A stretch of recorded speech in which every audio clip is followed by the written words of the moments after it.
Okay, this training video is video number 1. This is for the timesheet that keeps track of when data is entered, what data, what fields are entered, so on and so forth. It just basically helps us keep track of progress of work being done. As you can see on the screen, the job is a creative web-based data capture ongoing job, and it's with Dave Matthew. It's the Elance account. Okay, we're going to get right into it. This is of no need. Now, this is the Excel spreadsheet that you'll be working from. It has 3 tabs here on the bottom. You'll see a master sheet, you'll see a tracking sheet, and you'll see instruction sheet. Now, the tracking sheet is where when you start the job, when you finish the job, this is what you enter information into. Okay? What you have here is you basically go by columns. You go enter information across the columns. The green is when you start, the red is when you stop. Here in row or column A, it's actually you enter it across the row. Column A, row 2.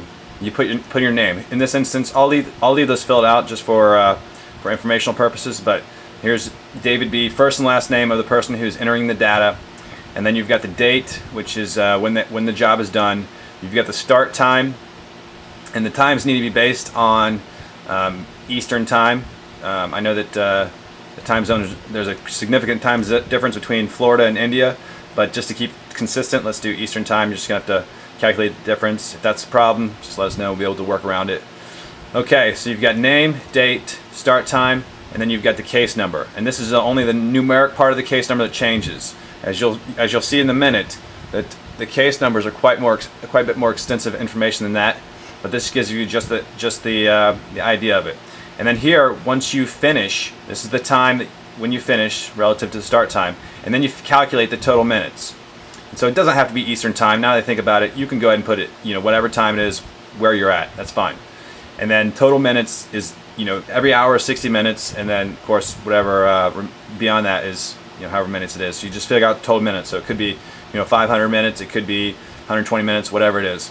Prospects. This is the number of prospects that you're able to pull information on, and this is rows because some prospects will have 2 addresses, but really at this point it's probably just going to be prospects, so it'll be the number of rows that you enter information for.